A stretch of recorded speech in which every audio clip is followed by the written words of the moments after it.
உங்கள் அன்பே எனது வாழ்க்கை. உங்கள் அன்பில் வளர்ந்த எனக்கு வாழ்க்கையே புதுமைதான். யாரை நம்பியும் உங்கள் வாழ்க்கை இல்லை. உங்களை நம்பிதான் உங்கள் வாழ்க்கை இருந்தது. அதை பார்த்து வளர்ந்த எங்களுக்கு தன்னம்பிக்கை கொடுத்த என் தாயே, எங்கள் சோம்பேறித்தனத்தில் நாங்கள் வாழ்ந்ததினால் எங்களை நீங்கள் திட்டினாலும் அதிலும் இன்பம் என நினைத்து என் வாழ்வையே மாற்றினேன். உங்கள் அன்பு ஒன்றே புதுமையானது.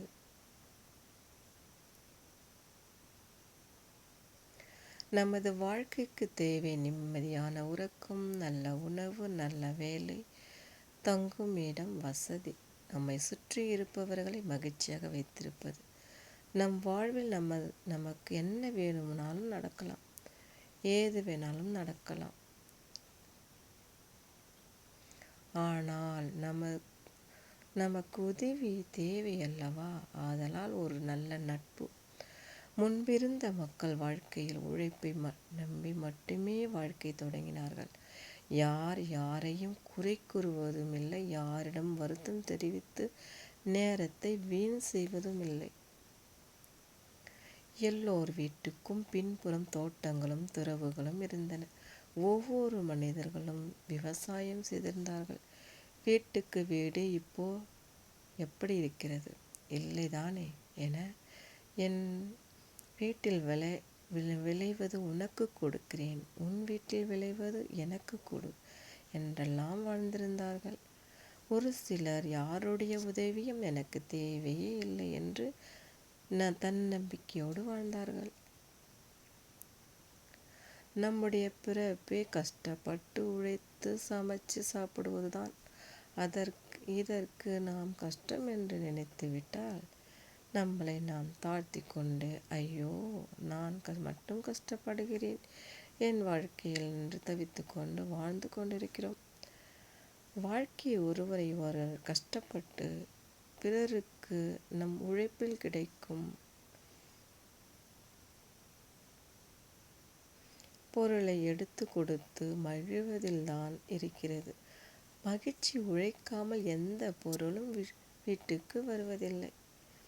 உழைத்து சம்பாதித்த பணத்தில்தான் நம் வீட்டுக்கு ஒவ்வொரு பொருளும் வருகிறது என்பதை இந்த கால பிள்ளைகள் புரிந்து கொண்டால், இந்த வாழ்க்கையில் கஷ்டம் என்பது இஷ்டப்பட்டு செய்வார்கள்.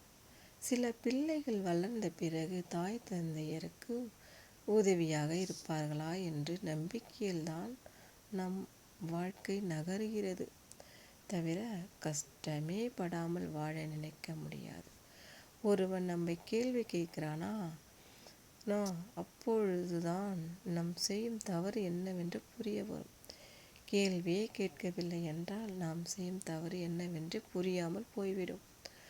ஒருவர் நம்பி ஒருவர் நம்மை கேள்வி கேட்டால்தான் பிறகு அந்த தவறினை செய்யாமல் இருப்பதற்கு யோசிக்க தோணும். கேட்டு விட்டார்களே என்று மனம் நொந்து உட்கார்ந்து விடாதீர்கள். கேட்கும் கேள்விக்கு பதில் உங்களிடத்தில் இருக்க வேண்டும். இருந்தால் மட்டுமே நீங்கள் செய்யும் தவறு புரிய வரும்.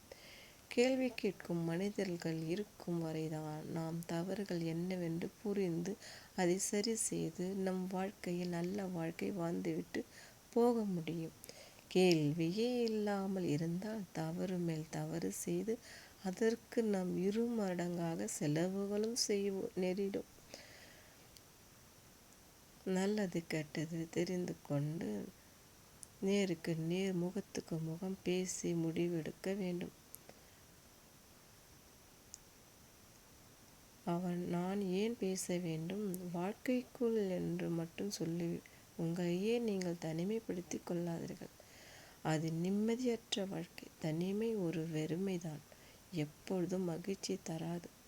நம் வாழ்க்கைக்கு பொறுமையாகவும் நிதானமாகவும் விளக்கி சொன்னாலே அதை புரிந்து உங்களோடு அவர்கள் நட்போடு இருப்பார்கள்.